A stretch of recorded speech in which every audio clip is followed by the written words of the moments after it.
Welcome back. ಒಂದು ಕಡೆಯಲ್ಲಿ ಲೋಕಸಭಾ ಸಮರದ ಸಂಗ್ರಾಮ, ದಿಗ್ಗಜರ ನಾಮಿನೇಷನ್ ಇವತ್ತೇ ಕೊನೆ.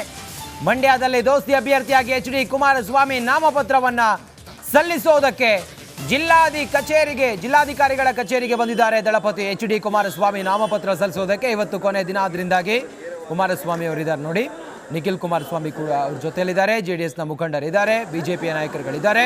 ದೋಸ್ತಿ ಅಭ್ಯರ್ಥಿಯಾಗಿ ಕುಮಾರಸ್ವಾಮಿ ಕಣಕ್ಕಿಳಿತಾ ಇದ್ದಾರೆ. ಹಾಗಾಗಿ ಇವತ್ತು ನಾಮಿನೇಷನ್ ಸಲ್ಲಿಸೋದಕ್ಕೆ ಜಿಲ್ಲಾಧಿಕಾರಿಗಳ ಕಚೇರಿಗೆ HD ಕುಮಾರಸ್ವಾಮಿ ಅವರು ಆಗಮಿಸಿದ್ದಾರೆ. ಲೈವ್ ದೃಶ್ಯ ಗಮನಿಸ್ತಾ ಇದ್ದೀರಿ. ಕೆಲವೇ ಕ್ಷಣದಲ್ಲಿ ನಾಮಿನೇಷನ್ ಅನ್ನು ಫೈಲ್ ಮಾಡ್ತಾರೆ ಕುಮಾರಸ್ವಾಮಿ.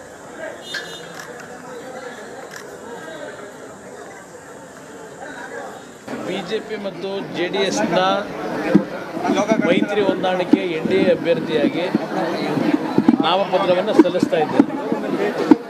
ಇವತ್ತಿನ ನಾಮಪತ್ರ ಸಲ್ಲಿಕೆ ಕಾರ್ಯಕ್ರಮದಲ್ಲಿ ಹಿರಿಯರಾಗಿರ್ತಕ್ಕಂಥ ಯಡಿಯೂರಪ್ಪನವರು ಮತ್ತು ಗೋವಾದ ಮುಖ್ಯಮಂತ್ರಿಗಳಾಗಿರ್ತಕ್ಕಂಥ ಪ್ರಮೋದ್ ಸಾವಂತ್ ಅವರು ಮತ್ತು ನಮ್ಮ ಜಿಲ್ಲೆಯ ಎರಡೂ ಪಕ್ಷಗಳ ಎಲ್ಲ ಮುಖಂಡರುಗಳು ಸೇರಿ ಇವತ್ತಿನ ದಿನ ನಾಮಪತ್ರ ಸಲ್ಲಿಕೆ ಆಗ್ತದೆ. ಸರ್, ಕಾಂಗ್ರೆಸ್ ನಾಮಪತ್ರದ ದಿನ JDS ವಿರುದ್ಧ ಮತ್ತೆ BJP ವಿರುದ್ಧ HDK ಅವರು ವಾಗ್ದಾಳಿಯನ್ನ ಮಾಡಿದ್ರು. ನಾನೇನು ವಾಗ್ದಾಳಿ ಮಾಡಿಲ್ವಣ್ಣ, ಅವರು ನಮ್ಮ ಮೇಲೆ ವಾಗ್ದಾಳಿ ಮಾಡಿದ್ದಾರೆ. ಅದೇ DK ಶಿವಕುಮಾರ್ ಅವರು ವಾಗ್ದಾಳಿ ಮಾಡಿದ್ದಾರೆ. ಅದಕ್ಕೆಲ್ಲ ಉತ್ತರ ಕೊಡೋಣ, ಜನವೇ ಉತ್ತರ ಕೊಡ್ತಾರೆ. ಸರ್, ವಿಶ್ವಾಸ ಯಾವ ರೀತಿ ಇದೆ ಸರ್? ನನಗೆ ಯಾವುದೇ ರೀತಿಯ ಈ ಚುನಾವಣೆಯಲ್ಲಿ ಮಂಡ್ಯ ಜಿಲ್ಲೆಯ ನನ್ನ ತಂದೆ ತಾಯಂದಿರು, ಯುವಕ ಸ್ನೇಹಿತರು ಪಕ್ಷ ಭೇದ ಮರೆತು, ಜಾತಿ ಭೇದ ಮರೆತು ಈ ಚುನಾವಣೆಯಲ್ಲಿ ಮೈತ್ರಿಯ ಅಭ್ಯರ್ಥಿ ನಾನು ನಿಂತಿದ್ದೇನೆ. ಎಲ್ಲರೂ ಸರ್ವಾನುಮತದಿಂದ ದೊಡ್ಡ ಮಟ್ಟದಲ್ಲಿ ಆಶೀರ್ವಾದ ಮಾಡ್ತಾರೆ ಅಂತಕ್ಕಂಥ ನಂಬಿಕೆ. ಸರ್, JDS ಮಂಡ್ಯದಲ್ಲಿ ನೆಲ ಕಚ್ಚಿದೆ, HDKಯನ್ನು ಸೋಲಿಸಿ ಎಲ್ಲಿ ನೆಲ ಕಚ್ಚಿದೆ? ಕಾಂಗ್ರೆಸ್ಗೂ ನಮಗೂ ಇರ್ತಕ್ಕಂಥ ವ್ಯತ್ಯಾಸ, ಸೀಟ್ಗಳವ್ರು ಜಾಸ್ತಿ ಗೆದ್ದಿರ್ಬೋದು, ವ್ಯತ್ಯಾಸ 3,000 ಇರ್ತಕ್ಕಂಥದ್ದು. ರೈತ ಸಂಘ ಹೊರತುಪಡಿಸಿ ಕಾಂಗ್ರೆಸ್ಗೂ ನಮಗೂ ಇರ್ತಕ್ಕಂಥ ವ್ಯತ್ಯಾಸ ಕೇವಲ 3,000 ಮತಗಳು. ಅದರಿಂದ ನೆಲ ಕಚ್ಚಿಸಲಿಕ್ಕೆ ಜನತಾಳನ್ನು ಕಾಂಗ್ರೆಸ್ ನಾಯಕರುಗಳು ಸಾಧ್ಯ ಇಲ್ಲ. ಇದು ಮಂಡ್ಯ ಜಿಲ್ಲೆಯ ರೈತರು, ಮಂಡ್ಯ ಜಿಲ್ಲೆಯ ತಾಯಂದರು.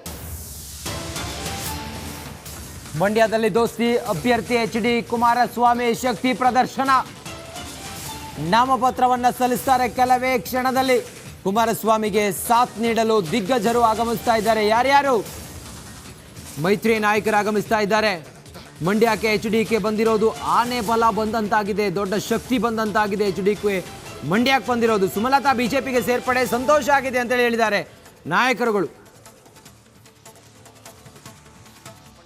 ಮಂಡ್ಯದಲ್ಲಿ CS ಪುಟ್ಟರಾಜು ಅವರಿದ್ದಾರೆ, ಮಾಜಿ ಸಚಿವರು, JDS ಮುಖಂಡರು, MP ಆಗಿ ಕೂಡ ಕೆಲಸ ಮಾಡಿದಂಥವರು.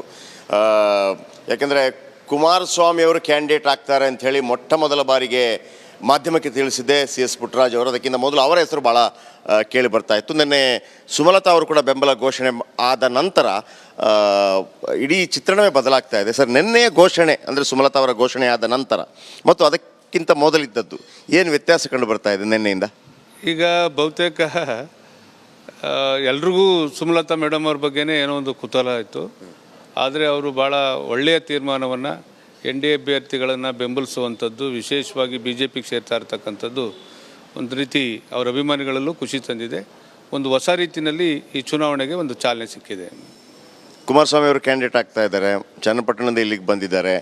ಒಂದು ಲೆಕ್ಕದಲ್ಲಿ ಅನೇಕ ಚುನಾವಣೆಗಳನ್ನು JDS ಈ ಭಾಗದಲ್ಲಿ ಅಂದರೆ MLC ಚುನಾವಣೆ ಇರ್ಬೋದು, ಬೇರೆ ಉಪಚುನಾವಣೆ ಇರ್ಬೋದು, ಭಾಳ ಹಿನ್ನಡೆಯಾಗಿತ್ತು. ಮತ್ತೊಮ್ಮೆ ಕುಮಾರಸ್ವಾಮಿ ಅವರ ಆಧಿಪತ್ಯಕ್ಕೆ ಮಂಡ್ಯ ಬಂದರೆ ಏನೇನೆಲ್ಲ ಲಾಭಗಳು JDSಗೆ ಆಗುತ್ತೆ?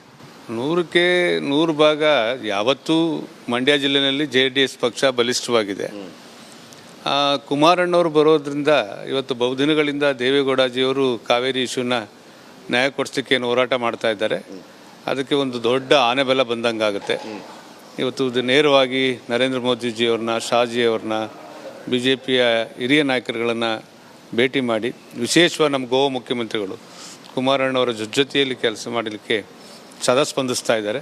ಇಂಥ ಹಿರಿಯರ ಸಹಕಾರದಿಂದ ಭಾಳ ದಿನಗಳ ಒಂದು ಏನು ಕಾವೇರಿ ಇಶ್ಯೂ ಇದೆ ಅದನ್ನು ಸಾಲ್ವ್ ಮಾಡಲಿಕ್ಕೆ ಭಾಳ ಅನುಕೂಲ ಆಗುತ್ತೆ. CS ಪುಟ್ಟರಾಜು ಅವರು ಕಂಪ್ಲೀಟ್ ಉಸ್ತುವಾರಿಯನ್ನು ನೋಡ್ಕೋತಾ ಇದ್ದಾರೆ. ಅವರು ಹೇಳಿದರು, ನೀವು ಖಾಲಿ ಒಂದು ಉಮೇದುವಾರಿಕೆ ಹಾಕಿ ಉಳಿದದ್ದು ಮನೇಲಿ ಕುತ್ಕೊಂಡ್ಬಿಡಿ, ನಾವು ಮಾಡ್ಕೋತೀವಿ ಅಂತೇಳಿ. ಜೊತೆಗೆ JDSಗೆ BJP ಬಲ ಕೂಡ ಬಂದಿರುವಂಥದ್ದು. ಕ್ಯಾಮ್ರಾ ಪರ್ಸನ್ ಕಾಂತರಾಜ್ ಅವ್ರ ಜೊತೆ ಜಯಪ್ರಕಾಶ್ ಶೆಟ್ಟಿ, ರಿಪಬ್ಲಿಕನ್ನಕ್ಕೆ ಮಂಡ್ಯದಿಂದ. ನಮಸ್ಕಾರ.